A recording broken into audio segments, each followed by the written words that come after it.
Kali ini kita membahas mengenai klausa. Klausa adalah gabungan kata yang biasanya terdiri dari subjek dan predikat. Ciri-ciri klausa terdiri dari dua kata atau lebih, mengandung dua unsur fungsi pola kalimat, biasanya subjek predikat, memiliki subjek secara tertulis atau tidak secara tertulis. Jadi ini berbeda dengan frasa ya. Kalau frasa itu kan hanya mengisi unsur subjek saja atau predikat saja atau keterangan saja, jadi mengisi satu unsur fungsi pola kalimat kalau frasa. Tapi kalau klausa mengisi dua unsur fungsi pola kalimat. Itu ini dua ya, biasanya memang subjek predikat. Nah, jadi ini kita lihat klausa termasuk bagian dari kalimat plural atau kalimat majemuk. Tidak memiliki intonasi akhir.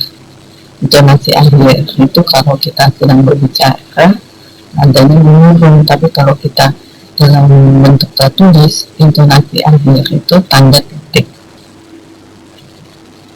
Jika ditambahkan dengan intonasi akhir maka menjadi sebuah kalimat.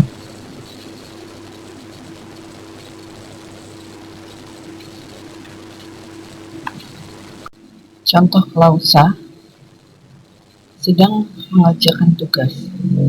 Jadi ini sedang mengerjakan, kalau dalam fungsi pola kalimat ini adalah predikat, tugas objek. Setelah tidak memiliki orang tua. Jadi setelah tidak memiliki orang tua, keseluruhannya ini kalau dalam kalimat majemuk ini anak kalimat nih. Nah, jadi kalau di sini kalau dalam perincian pola kalimat tidak memiliki ini predikat, orang tua objek. Ketika saya melintasi jembatan, nah ini sebetulnya bagian dari kalimat majemuk juga. Ketika saya melintasi jembatan, jadi kalau dalam pembicaraan ini intonasinya naik ya, bukan turun, menjadikan ini kalimat yang kalau seandainya tidak bisa disebut kalimat karena intonasi naik kan. Ketika saya melintasi jembatan, intonasi naik, jadi ini adalah klausa. Sayanya subjek, melintasi predikat, jembatannya objek, walaupun di sini seolah-olah terlihat lengkap. Ada subjek, ada S, subjek, predikat, objek, seolah-olah ada subjek predikat, seolah-olah kelihatan seperti kalimat, tapi intonasinya menaik, berarti ini klausa. Ini klausa. Mahasiswa yang meninggalkan ruang kuliah sama dengan tadi, jadi ini juga intonasi naik, ini klausa. Seolah-olah juga sudah lengkap, mahasiswanya subjek, meninggalkan predikat, ruang kuliah objek, macam itu ya. Tapi ini klausa. Jadi kalau Anda melihat bentuk seperti ini klausa. Jangan sampai Anda salah menilai, karena ini sudah lengkap sepertinya. SPO. Pertemuan untuk memilih ketua baru sama dengan seperti tadi. Pertemuannya ini subjek, memilih predikat, ketua baru objek.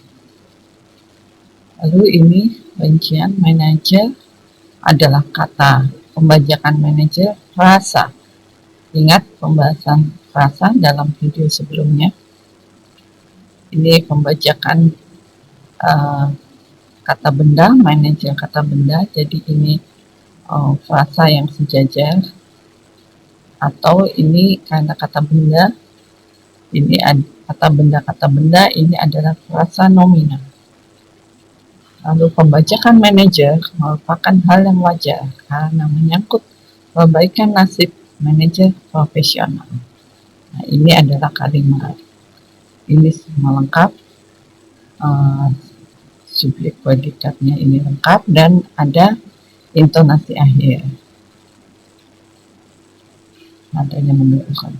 Lalu yang ini, yang terakhir ini mengambil potongan dari kalimat di atasnya.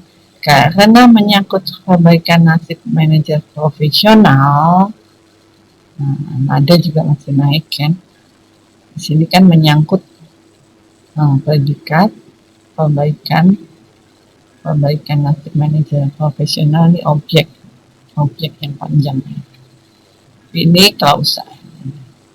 Jadi sudah dijelaskan mengapa klausa bentuk seperti ini klausa. Tadi sudah dijelaskan ya. Ini walaupun ia sudah diperingatkan, ia tetap terlambat. Walaupun ia sudah diperingatkan, itu adalah anak kalimat, ia tetap terlambat adalah induk kalimat. Nah, yang anak kalimat adalah klausa terikat, karena kan terikat kan, tidak bisa Anda walaupun ia sudah diperingatkan, titik, tidak bisa kan. Ini kan masih belum selesai, jadi disebutnya klausa terikat. Tapi kalau ia tetap terlambat, titik, itu bisa. Makanya itu disebut klausa bebas. Karena kalau Anda misalnya ia tetap terlambat, ini i-nya dibuat kapital, buat huruf kapital, sehingga ia bisa menjadi kalimat. Ia tetap terlambat, ia subjek tetap terlambat predikat. Jadi ini bisa berdiri sendiri. Ia bentuk seperti ia tetap terlambat bisa berdiri sendiri, sehingga ia disebut klausa bebas.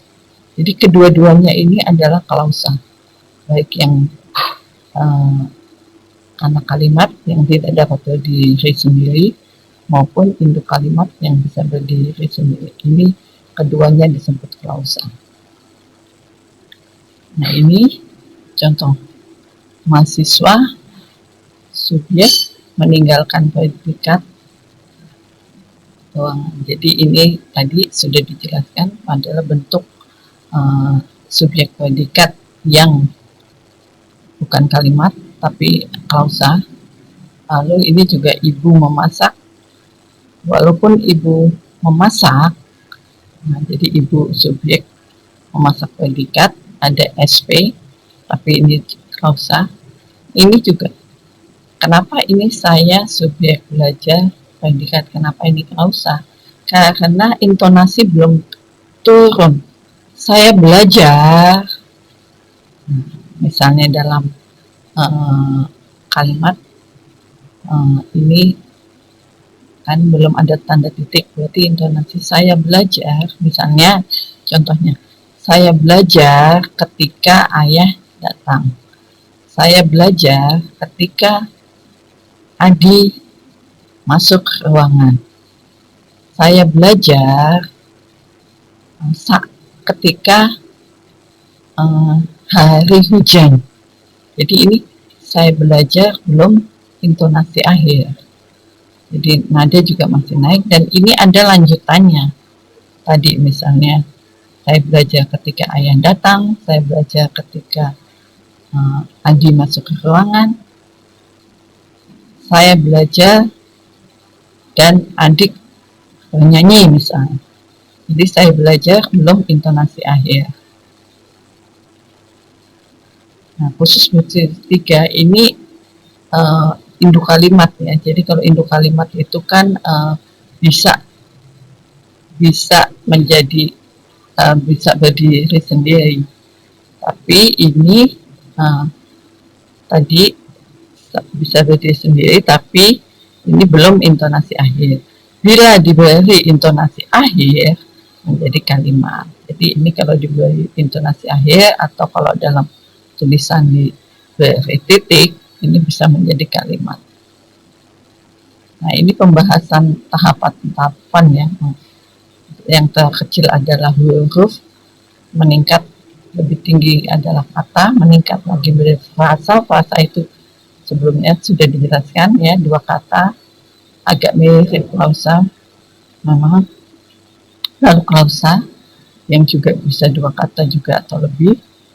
Lalu kalimat ini lengkap SP dan ada intonasi akhir. Kalau klausa tadi SP yang tidak ada intonasi akhir, kalau kalimat SP yang ada intonasi akhir. Lalu gabungan kalimat menjadi paragraf, gabungan paragraf menjadi teks atau wacana. Jadi itulah pembahasan nanti bahasa Indonesia secara keseluruhan. Nah, nanti Anda bisa, untuk lebih pemahamannya lebih jelas, Anda bisa menonton video lanjutan, yaitu mengenai kalimat. Dan mengenai kalimat, di situ ada kalimat tunggal, kalimat majemuk, dan kalimat